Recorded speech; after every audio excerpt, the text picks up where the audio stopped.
Morning, welcome everybody. Welcome to this webinar. I just want to do a quick sound check. Can everybody hear us? So is the audio okay? But please leave a short message in the chat if you can hear as well. Okay, excellent. Thank you, William. Thank you, Peter, Adam, Eilhard. Welcome again to this webinar. This webinar is the last in a series of 4 and focuses on scale up. How do you do that? Scale up of innovations. And well, that has never been more topical. Take, for example, the recent challenges we've seen with the whole COVID vaccine, which I think, by the way, was one of the most successful scale-ups ever witnessed. And we are organizing these webinars because we've recently launched our corporate innovation playbook.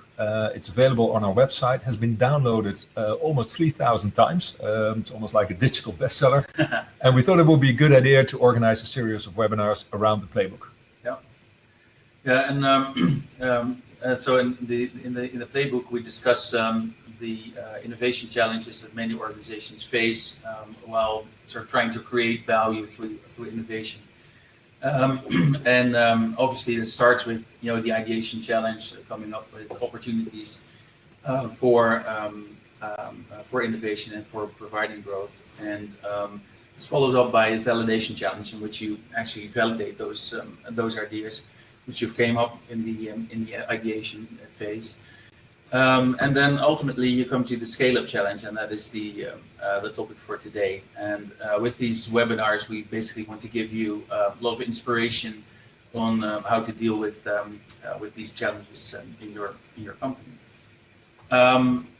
With these webinars, we describe sort of the principles behind some well-known methodologies which you can apply to the innovation challenges within your company. So design thinking, lean startup, agile, and go-to-market. And for the people who have been following our previous webinars, that we're not really sort of dogmatic about these methodologies, but do adhere to the principles that they contain. Obviously, if you want to know more about them, Mark just explained. They're all in the playbook. You can download it on our website, and with the topic of innovation, everything is renewed, as is our playbook. So we'll publish a new version of our playbook every once in a while. You can visit our website and download the latest version. With these webinars, we just give a bit more color, let's say, to what we described within the playbook. Well, just to introduce ourselves, and some of you, I think, have met us before in previous webinars, but my name is Mark Dauma. I'm partner, one of the co-founders of RevelX. Next to me is my colleague, partner, Matthijs Rosman. We'll be hosting this webinar for you. As always, we have our commercial chief, Rob Nouwens, behind the controls. I think some of you have already seen him in the chat.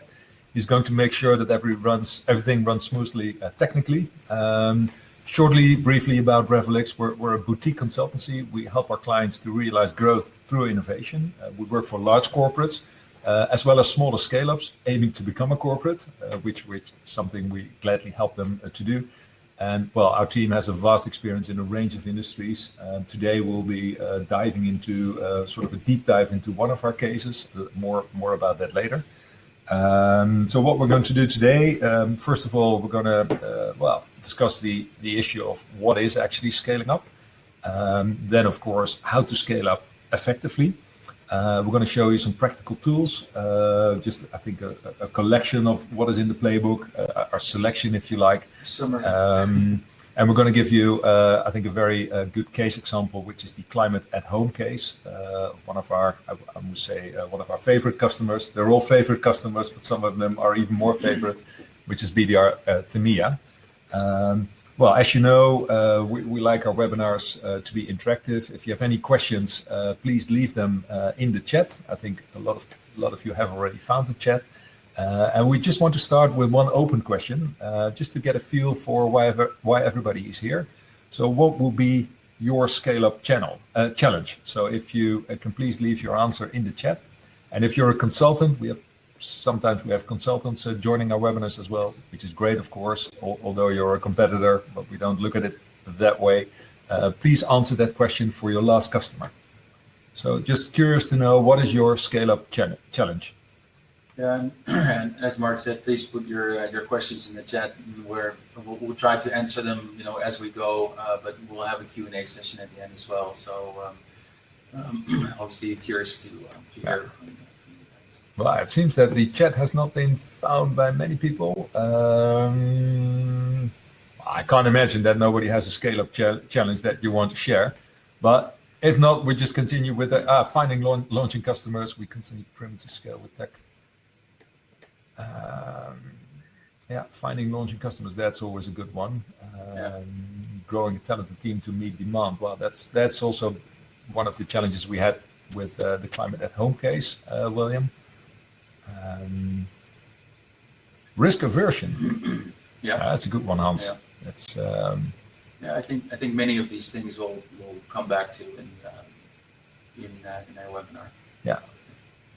Partnering, managing the supply chain. Well, that's always a good one, especially if you're scaling up, of course, because we quite often see that is forgotten, and that we think we have a good product, and then the supply chain cannot actually deliver it. COVID, okay. Incorporation in legislative organization. That's a nice one, Fleur. You may have to explain that a bit more, and then we can go back to that. Let's get into the topic of today of scaling up.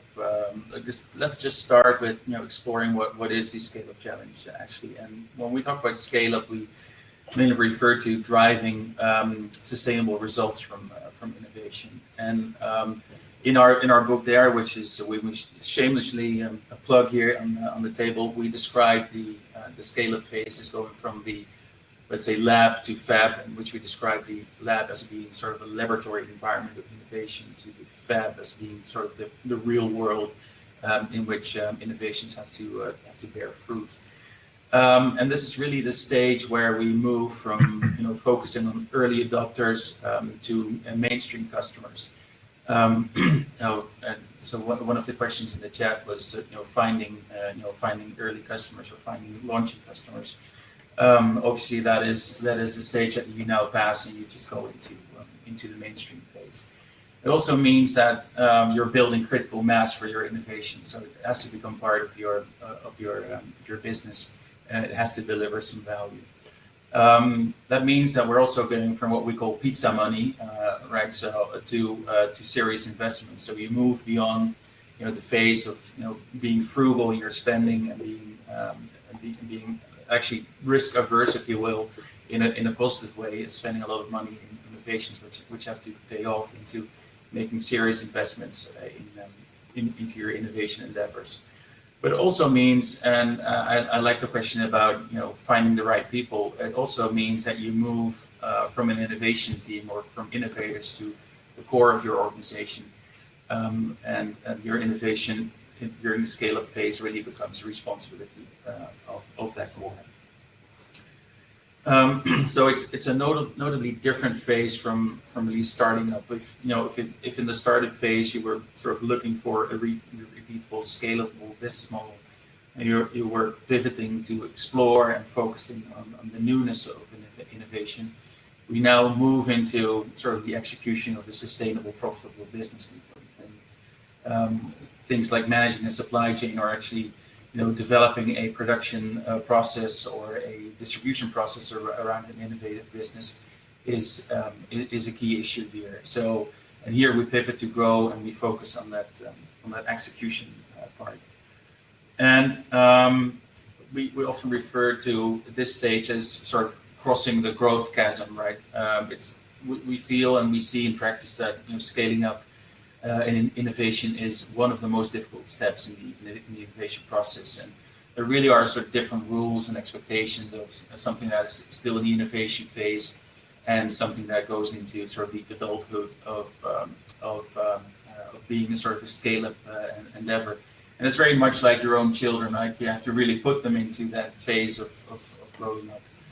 And this is really where sort of we're looking for sort of driving sustainable exponential growth, but not before all of the uncertainties of the innovation phase have been either addressed or covered. Yeah, and I think we earlier on in the chat we saw the point about risk aversion. Barry is working, by the way, at Gemengo, which I think is a very welcome, Barry. Welcome, Barry, to this webinar. Good that you're here. I think Gemengo has, rightly shown that moving from a startup to a scale-up phase can actually go through different phases, and timing then of course is everything. Right now they're very much in the scale-up phase and doing that very successful. So compliments to Barry and his team. But I think exactly this growth chasm is all about timing. When do you go from actually working in a startup mode to a scale-up mode, and that of course has also some consequences on how you're going to organize it. Well, that kind of brings us to the case that we're going to run through this webinar as sort of the lead case. So normally we have a number of cases, but for this webinar we decided to do only one, which is the climate at home proposition of BDR Thermea. And as said, BDR has been one of our customers for over a decade. We very much appreciate the fact, by the way, that we can use this case in this webinar. And just briefly about BDR Thermea, they're in the climate solutions. They have around 2 billion turnover, one of the global leaders, global players in that field. Traditionally very successful with a strong focus on product innovation, simply put, making better boilers. And I think that they have around 400 people working in R&D, only in developing new appliances. Yet if you look at the industry, there is quite a lot of disruption going on, and they've been confronted with many trends. First of all, the focus on sustainability and a transition to a gasless society. Well, in the past months, we've read a lot about gas and the availability and the pricing. But if you're making, if your core product is gas boilers, and if we're moving to a gasless society, well, that is quite disruptive, and that, of course, has greatly impacted their R&D focus. In addition to that, strong digitization of heating appliances, which customers now expect to control remotely. But that has also led to direct relations with end consumers, which they never had before, to new data-driven propositions, to new heating as a service propositions, where customers do not longer own the boiler, but actually rent it or lease it and just expect it to work. That has an impact on how you then develop your relation with the traditional distribution channels, which in their case is wholesalers and installers, which are, by the way, not necessarily very digital savvy. One of the remarks in the chat, by the way, as well. So for industry leader that BDR Thermea, product innovation alone is not going to gut it if you want to remain relevant. And for that, they set together, I think it was around 2017, and they looked at all these trends which were going on then already. And one of their businesses, which is Remea, which I think a lot of you will know because it's the leading heating brand in the Netherlands, they decided to launch Climate at Home. And it was the outcome of a fundamental rethink of their future business model and the solutions needed for that. And basically, the mission of Climate at Home is to make the entire energy supply in residential homes more sustainable through a smart combination of innovative products, system integration, and services. And if you look at that, the business model consisted of a number of key points. It was, by the way, the final business model was the outcome of a number of pivots they had to make. So the original idea that we started off with wasn't the one that made it to the end, as is often the case. And that also shows the importance of a good validation before you scale up. And I think if we've worked with the initial business model, it would have gone much slower and we would have had experienced much more operational problems. But a couple of key points. So it's about integrated systems, heat pumps, solar, heat recovery, ventilation. And that in itself already was quite a technical challenge. In addition to that, they offer 10 to 25 year service contracts, which is fundamentally different from just selling a product. And it was also done with a consortium of 5 partners instead of doing it all by themselves. Also, one of the questions in the chat, do you make, buy, or ally or partner? Yeah. Well, they decided to partner, but that in itself is also quite complicated. But if you look at their business, for them, it really was a game changer. It's offering solutions instead of just a product. It's from supplier to system integrator. It's from product selling to consultative selling. it's closer to the end customer and also close to the decision makers in the value chain. So in the end, I think they realized a very successful scale up, and that was first and foremost to the thanks to the commitment and also the entrepreneurship of the CEO of Remea, Arthur van Schijk, and of course the efforts of the entire Remea team. I think that and there was also a question somewhere in the chat about leadership. I think that was one of the key success factors here, just leading it and leading by example, and also being committed to that. Well, our colleague, our RevelX colleague, Maurice Fearless, as we tend to call him in English, he has acted for more than 2 years as a kind of spider in the web to coordinate and guide all the work streams, first in the validation phase, then in the scale-up phase. And if you just look at it, we had a soft launch in 2017. 2018 was another year of development with a lot of pilots, lots of validation, quite some fundamental pivots. 2019 was the first real live year, and already they had some quite substantial turnover. And after that, they've realized 300% year-on-year growth, and they're now into, the turnover is now into several millions. It's quite impressive. Yeah, it's really quite impressive. It's actually one of the front runners in the Dutch market for this type of solutions. And they're now looking into how can we replicate this, actually further scale of this into other countries. Well, now I can almost hear you think, well, yeah, right. This is, you really want to make this sound like a great success, kind of showing off. And in reality, this probably wasn't that easy. Well, and to be honest, that's actually true. We can look at it as a great success with hindsight. But I think, along the way, as with many or almost any innovations, there was a lot of trial and error, and we did make some errors there too. And we did have to overcome a number of serious growing pains. I think it's only fair to say, as goes with many innovations. And just to name a few, the ownership and partnership, structured with 5 partners, quite complex. And to be honest, it wasn't that well defined in the beginning. There was not a proper cooperation agreement because everybody just wanted to get going. It was like, we really need to, be first to market. If you look at the infrastructure, we had no collaboration tooling for all the partners. Processes, well, it wasn't really robust, at least not robust enough to secure the quality, speed, and efficiency.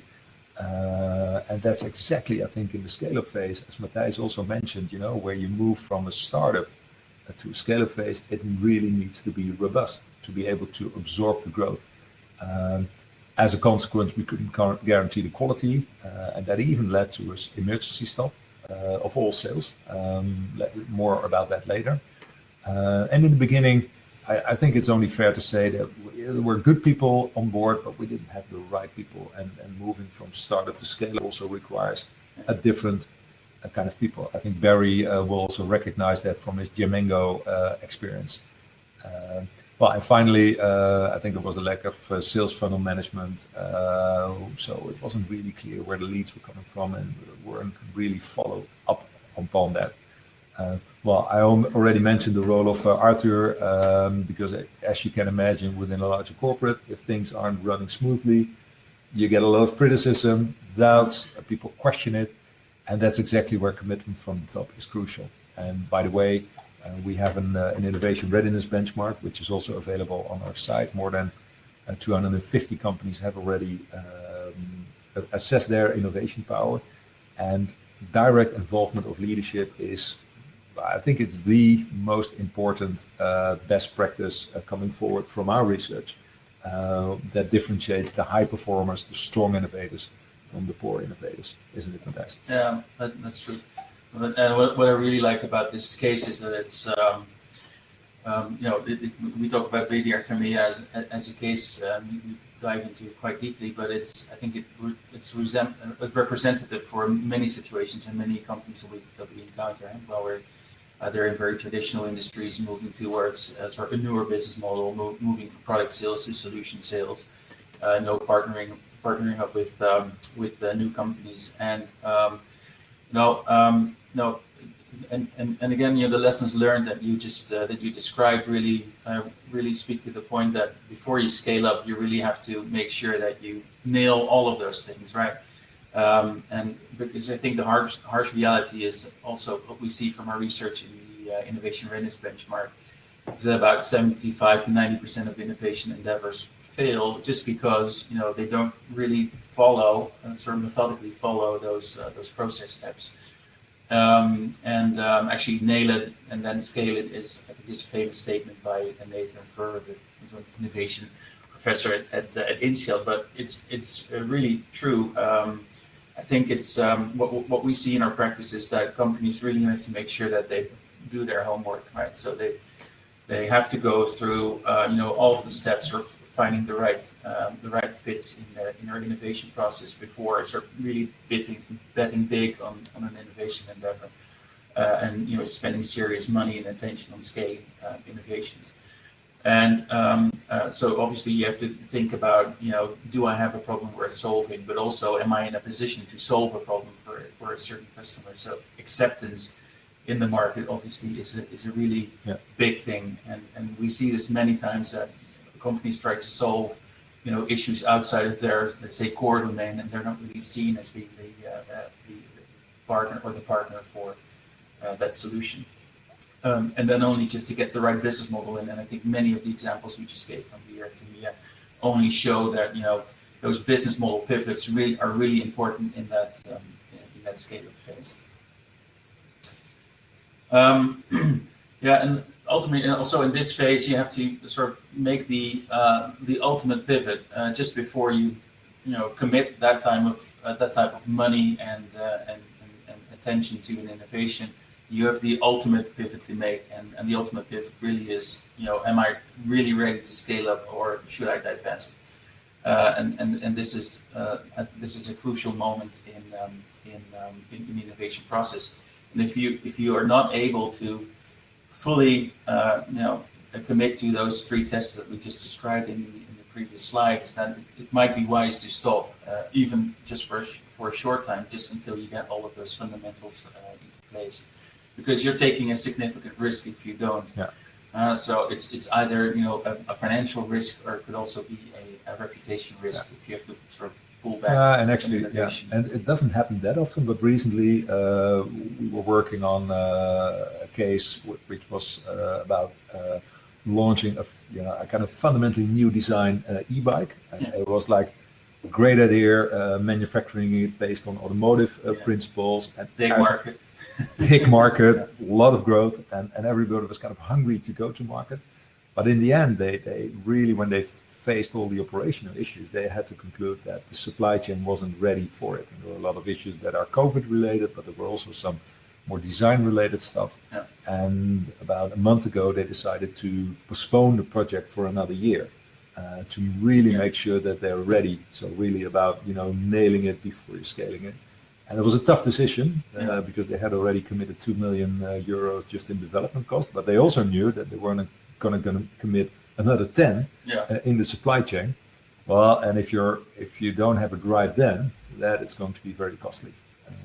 But very courageous, I think, and a good example where sometimes you just have to stop or at least postpone before you move on. No, absolutely. But and what you say makes a lot of sense. Also, just my last point on this is that you have to recognize your biases, and you just spend 2 million euros into developing an e-bike, and you could easily, from that sort of sunk cost fallacy, and just push on and make sure that and basically put this thing into the market, and taking the risk that you cannot deliver. So it's so we cannot stress enough that in that entire innovation process, you have to sort of get the data out that you need, and make sure that you know the right hypotheses, which you should prove or disprove, but get the data to make the right decisions, and not just your gut feel or your pride or whatever. So in that scale-up phase, it's a methodical process. It's something that you should do just as you did the previous steps in your innovation journey. And it really boils down to sort of making a growth plan for an innovation, and that should really start with formulating an ambition. What are our short-term but also our long-term goals with this innovation? How does it fit my portfolio? But also be sure that you're realistic about this. This is probably a new business or a new market, and something that is sort of disproven. And there's nothing more demotivating to sort of get sky-high expectations in there, and which are either unattainable and that can work counterproductive. And also from an organizational point of view, you have to look at what kind of people do I have in my organization, and how can I actually scale that business within my current organization, or do I need new capabilities or new governance within the organization to pull it off. Having a good roadmap obviously has its benefits. So where can it be scaled best? I think one of the questions in the chat related to where do I find early customers. So being really conscious about where can I sort of insert my innovation within the business is a key thing. So developing a roadmap for that is very important. But also looking at what are the growth engines behind my innovation. So which are the fuses that I have to light first before I can really drive value from an innovation. So how do I attract the right customers in that?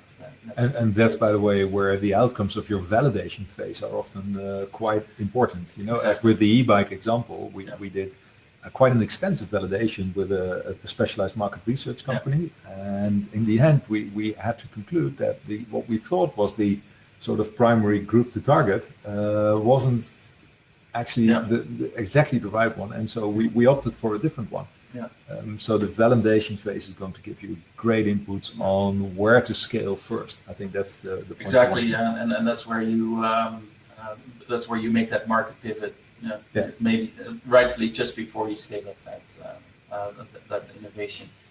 And we just, in the introduction also talked about investment, and we have sort of this mantra of saying, okay, there's this 5K, 50K, 500K, 5 million sort of investment step that you're making as you're sort of going from your ideation phase up to your scale-up phase. And this is a crucial thing to see that you have to back up your innovations with the right level of investment. And we often see that a shortage of capital creates a sort of an unlevel playing field for many innovations, which you've seen in a number of industries. And then ultimately, growth metrics is obviously important. You have to be sure that you're measuring the right things to drive your innovation forward, and not just sort of vanity metrics that we often see. So just want to do a little bit of interaction with you, the other side of the camera, and we have a number of polls which we launched during this webinar. And this first one is about growth plan. Rob just put up the poll around the growth plan. We're just curious to learn from you guys if you have a solid growth plan in place for. Just think about your most recent scale-up. Or the scale-up you've been working for as a consultant. Or the scale-up you've been working for as a consultant, exactly. So did you have a solid growth plan in place? Did it cross your mind? I'm afraid I did not. I sort of actually did. Just want to see how you guys respond to that. Not everybody's responding, but at least, nobody says it did not cross my mind. Yeah. So that's... But being let's say being a bit more strict, I'm afraid I did not really is. Yet on the other hand, it's also interesting to see that nobody says, "Well, actually, I did," which is maybe why we're here in this webinar. That could also be the case. But I think that it's not uncommon. I think quite often companies just are very enthusiastic about the idea and just want to launch it, and don't think properly about where to go. Well, all the points Matthijs just outlined. Yeah, exactly. Yeah. So, with respect to that growth plan, I think we already mentioned that with our playbook, we also have a section called the warehouse on our website. You can download all sorts of handy tools and formats to sort of drive your own innovation process forward. And really, when you want to build your own sort of growth plan for your scale up, we have what we call a RevelX growth strategy canvas, which you can use as either as a tick mark list, or really as a format to build your own growth strategy canvas. So if you're interested, download it. We'll just put a download in the webinar as well. So download that strategy canvas, and also be sure to let us know how it helped you sort of grow your scale. Right. And by the way, our customers, they say, well, it's actually a great way not to come with 100 pages of strategy documents, because it all has to boil down on one page. Yeah, we just borrowed the true Canvas style formats. Exactly. Well, going back then to the climate at home case, and we already addressed some of their business model challenges. And as I said, it wasn't a great success from the beginning, or at least we had a lot of issues to overcome. And I promised to get back to the kind of the solutions that we found for that. Yeah. Many of these emerged in the collaboration with Ballas Nedam as one of their launching customers, because they decided to launch it as a B2B2C proposition and not go B2C directly. But if you look at, and you recall the issues I addressed in terms of the ownership and partnership, we have 5 partners. Ultimately, it was decided to only have one owner, but to keep everybody involved in the key decisions on the business model. And I think the other good thing we did was to develop a much stricter cooperation agreement, where we discussed the division of roles, the non-compete, confidentiality, sorry about that, and also the compensation of partners. It's kind of like, when you move in together with your spouse, you don't want to think about it. Everything is hunky-dory, but quite often you just have to, be very strict in the beginning to make sure you avoid a lot of problems later on. Then on the infrastructure, kind of a simple one, but we implemented a lot of collaboration tooling. Maurice, our colleague, has done a lot of efforts in that, which really made it possible for people to work together from 5 different organizations, also to do so remotely. Well, one of the things you will see when you start to scale your business and you're going to grow fast, you will get new people on board. And the ones that were involved from the beginning, well, they know everything. They've been involved from the beginning. They sort of been there, done that, seen it all. But new people, they don't have that background, and you need to be very clear to them about what is needed, because otherwise it will just become a big mess. And that was a bit underestimated in the beginning. So we really had to do a sort of rework on defining process flows. So how do you implement those solutions at customers, because those are quite complicated systems. And all kinds of things went wrong because the installer just did not know what to do, how to integrate the systems, how to commission them, how the service needed to be done. So we had some serious issues in that respect, and that should really have gotten more attention before scaling up, which I think also then helped to solve some of the quality issues that emerged. And the other thing we found out is that, well, if you look at this proposition and how different it is from what BD Autonomia traditionally does, selling products, selling solutions require completely different skill sets. And scaling up is different from starting up. So I think before, and Matthijs already pointed that out, before you actually successfully can scale up, you really need to think about, do we have the right people on board? And sometimes, you have to be kind of, hard to say, well, you were good for the startup phase, but we need different people in the scale-up phase. But that's the kind of tough decision that you have to make. And if I can just add to that, I think the scale-up phase really, when you take the DARE acronym, so Defiance, Adventure, Realism, and Endurance, this really comes down to, let's say, hard work, right? Putting the process in place, the nuts and bolts, and that endurance part of innovation and that mindset that's required really comes into play in this phase. So and in the end, we I think everybody knows, it's agility. We want to go fast and we need to be agile. And I think one of the lessons learned in retrospect is that there was such a high ambition to make it a success, and everybody was so eager to go to market. But just it's the eternal dilemma. Sometimes you have to go slow to go fast. And I think that was the case here as well. I think timing in the end is everything, as Barry already remarked, and the same for this case. So once I think the case of BDR for me, it turns actually paints a pretty good picture of that scale-up challenges that you have to go through. And this mantra of okay, now I'm in the scale-up phase. Now I have to sell. Really demarks a different approach to sort of that entire startup phase that you were going through. Because obviously in the first phases of finding the right problem solution fits and the business model fits was really about exploring and not selling your product too much, but sort of understanding how the market works and how my innovation can have a place in that. And now we're really up to the point that we have to prove that whatever the hard work we've done before now can turn into big bucks, if you will. But this is also something. Not if you will, if you want. If you want, and maybe and many people want it because obviously we're looking at innovation from a sort of return perspective. Many of your probably colleagues, either in the finance or commercial department, really want to show some revenue or at least profit at this point. But you have to consider is making a profit in this stage really the goal that we're after,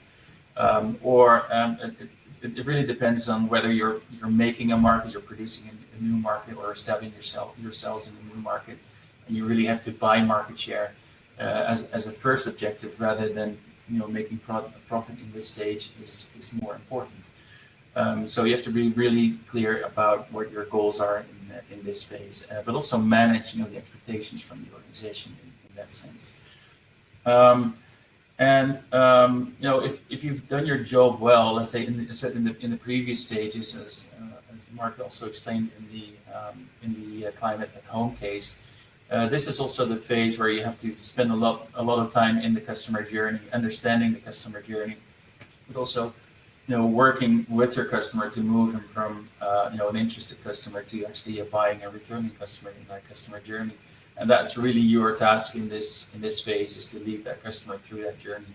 And it depends obviously on what market you're in, how you're positioned, what your brand is, what kind of proposition you're bringing to market. But this also requires a methodical approach. It's not the mantra if we will build it, they will come. That's a fallacy. You have to really take those steps, or carefully guiding your customer from interested to being a buying customer. And also, and Rob already put a download onto the screen. We have a handy tool to help you go through that customer journey planning phase as well. And the experimentation mode actually is not gone in this scale-up phase, right? You're still experimenting, even if you're sort of planning your go-to-market, your scale-up. You're still experimenting to gain traction within the market. Those experiments really revolve around, which channel should I use? How do I get attention of my potential customers? How do I activate their use? And I think the J Mango case is actually quite interesting in that. So if your product is out there, how do I get past that first initial tryout stage and get them to use the product consistently is actually a really important step here. And we like to apply the principles of growth hacking here, where you actually use a lot of experimentation to get data out of the market to see what works and what doesn't work. And growth hacking really means sort of deploying like relatively cheap media and channels to see what works and what doesn't. To that end, you have to sort of build your own growth funnel, right from awareness up to referral. And you also, again, in a methodical way, build your own experiments to make sure that your customers they get to know your product and then use it on a permanent basis to drive that revenue. So that is, let's say, the hard work, the go-to-market, the marketing work that needs to be done in this phase, and also make sure that you do that in a data-driven way. So, and then let's look at how that worked out at the climate at home, because the building the funnel, especially in the scale-up phase, is crucial. As I said, this was a proposition that was marketed as a B2B2C. So they were targeting business customers who were in the end selling it in new build products to the end consumers. And then it's very, very important to really know, in their case, for example, where the customers are in the whole tendering process, because these were projects new build projects that were often going through a tendering phase. You have to build the right relationship with the right DMU. You need to make sure that the customer can actually gain access to your proposition. So clear showcases, customer experiences, and also proving, and that's kind of a tricky one because you're new to the market with your proposition. So you really need to sort of bring proof that you can deliver that added value. And you need to be very, very clear on your USPs versus the competition, assuming that, because there's always competition. Sometimes people say, well, we don't have competition. Well, there is always competition, if only because a euro can only be spent once. So, and as I said before, during the validation phase, if you're doing it well, you're going out to the market to validate your solution and to get feedback on the idea and the proposition. And that's exactly where you should also learn about what your USPs are versus the ones of the competition. And also in a B2B environment, we're currently actually, as we speak, doing it for a software as a service platform for a technical service provider. We're setting up a survey, we're interviewing customers, and we ask them after the interview, this is by the way still in the validation phase, to give us feedback on how they perceive this proposition versus the competition. And that's really going to help us in the scale-up phase, as we did with Climate at Home, to really understand how we can differentiate ourselves from our competition.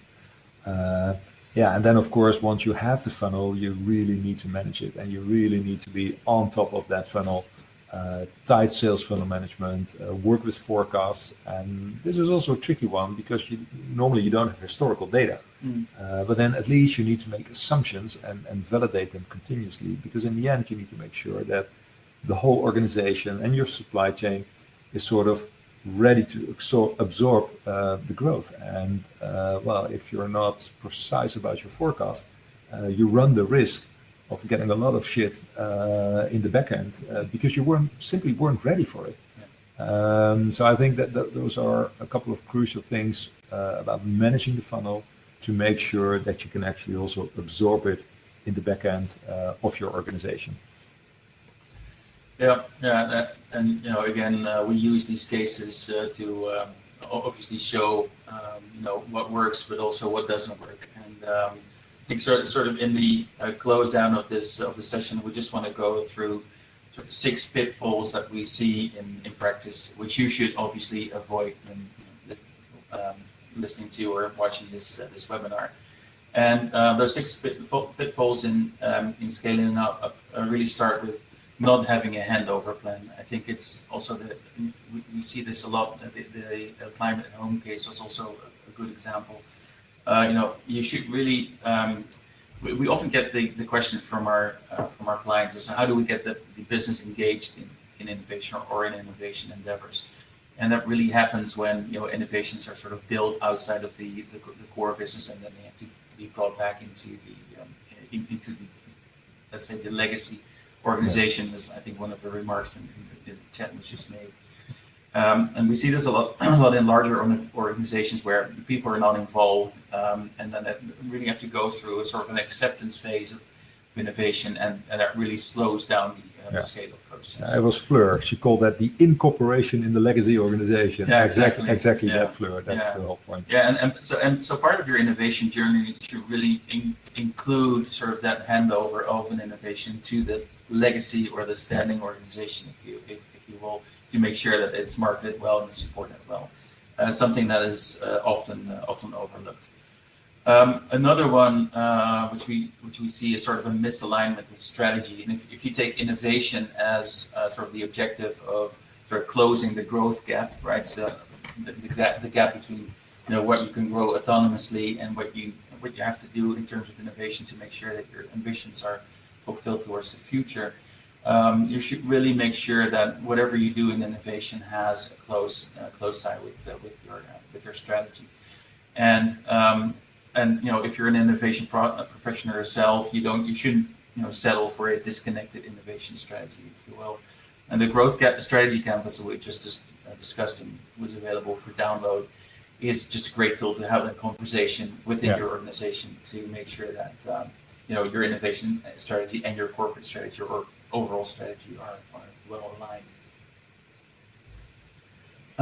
Risk aversion, something that came up in the chat before. Obviously, in a corporate environment, it's all about certainties. It's all about managing a repeatable and a known process. And innovation really is about sort of battling with the unknown, right? So making sure that all of the uncertainties around innovation are managed or covered well. And that's where a lot of decision making in innovation often gets stuck. And when there's too much pressure on sort of unachievable goals, or just we're pressuring an innovation team to pull off results which are not unattainable, that really is a big issue within many organizations. Matthijs, what's with the hippos? What's with the hippos? Yeah. So the hippo stands for the highest paid person's opinion, which usually is the boss, at least in many organizations, and that really refers to the people who actually sort of either rule with their gut feel or have their hobby horses or whatever, and they bash a lot of innovators around. And because they get paid the most, their opinion is worth more. Exactly. You should really foster a culture of learning within your business, and being open to new ideas, and ideally supported by data, and not just gut feel or the post. Edelhard calls them the old crocodiles. The dinosaurs. Yeah. Well, thanks for that point of recognition.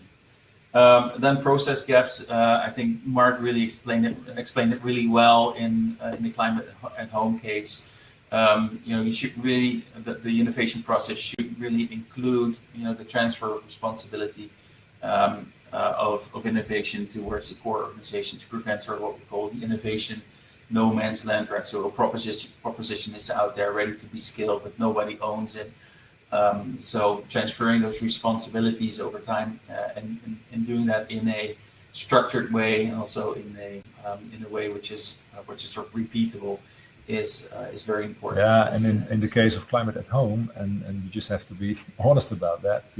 In the end, this led to a full stop on all sales, because the problems were becoming that complicated, and so there was also a risk of sort of a reputation going down the drain, that they said, well, we're going to stop selling now, and if only after we fixed it, we're going to restart selling again. And that was quite a courageous decision. You don't like to take it, but sometimes you have to do it, and that's actually what you want to avoid. And this one, I'm afraid I'm a little bit ashamed that we have to mention it, but lack of customer centricity in the innovation process also is another sort of gap that we still see too often. We always say if there's no customer involved, there's no innovation, right? So if there's no new need or no problem worth solving, then you shouldn't really push on with innovation. And I think Isa, in your comment, you said I want to be critical why we innovate and what we scale up in the company. Well, the customer should really provide you with that answer. This is unfortunately still the case that many innovations are just being put out there without any consideration for a customer. And then when we just talked about the hippos, we should also mention the metrics. Many organizations that simply use the wrong metrics for sort of scaling up innovation. They either apply the metrics of the known business, or they apply the metrics of the previous stages in the innovation process. If you want to demotivate innovation professionals, you apply the wrong metrics in this process and also measure them against the wrong metrics. So make sure that you distinguish between sort of activity metrics and impact metrics, or what we call forward-looking or backward-looking metrics, and be wary of how you measure innovation effectiveness in this phase as either a C-level executive or an innovation professional. So these are just 6 pitfalls that we see organizations step into, and we're also, I think, illustrated very well by the climate at home case. And we will just raise our last poll of this session, and we're just curious to learn from you guys in the audience. So what of these pitfalls have you encountered most within your organization, or maybe you stepped in yourself? Was it not having a handover plan? Was it the misalignment strategy? Was it risk aversion? Was it process gaps? Was it lack of customer centricity? Just curious to learn from you guys what you came up with. Oh boy, lack of customer centricity.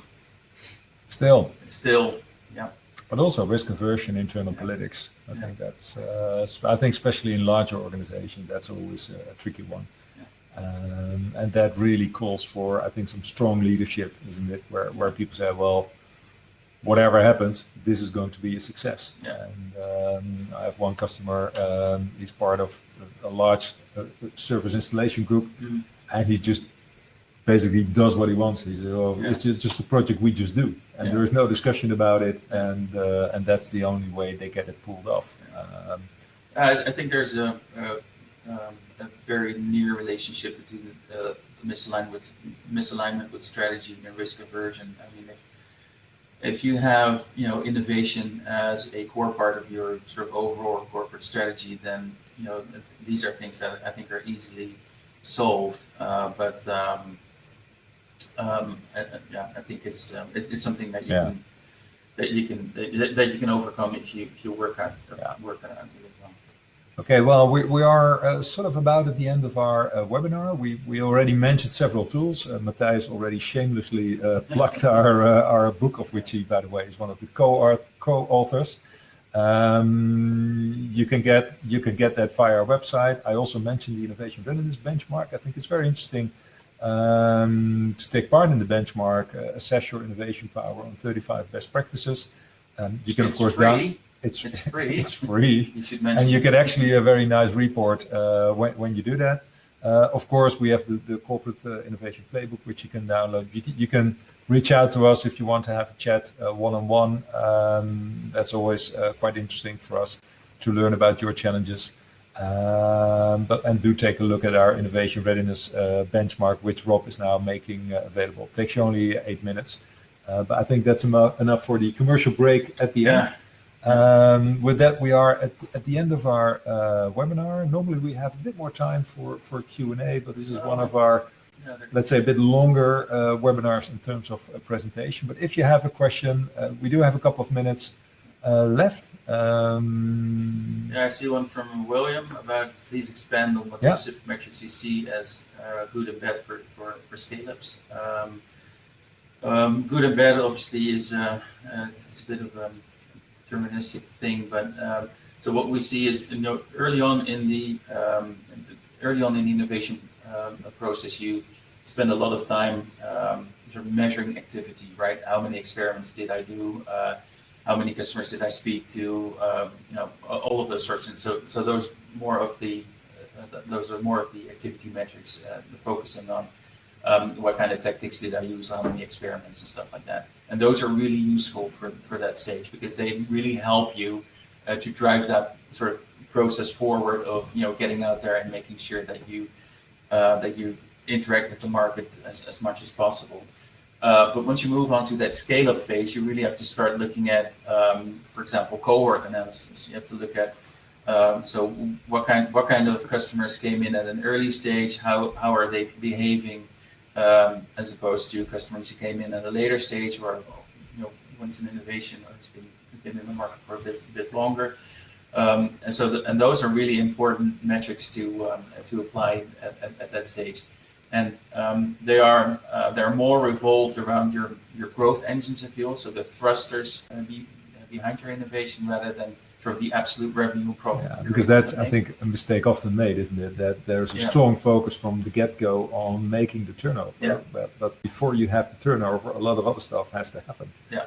And in the e-bike example, for example, we had a strong focus on making sure we got the right amount and the right quality of reviews. Yeah.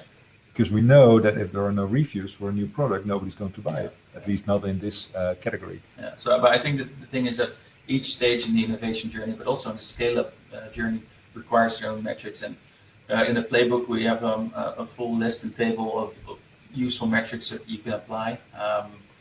So reference that if you want to know more.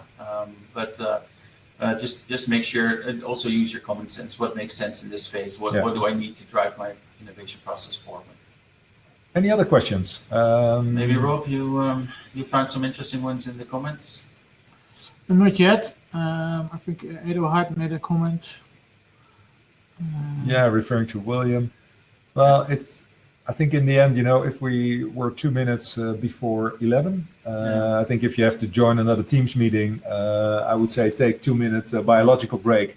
And then I suggest we just close off this webinar for now. Yeah, this webinar, you see this as a starting point of our conversation. So if you want to extend the dialogue beyond the webinar, reach out to us. You can obviously find us on LinkedIn. You can reach us through our website, and what Mark already said, we're always open to answering your questions and spend some time with you.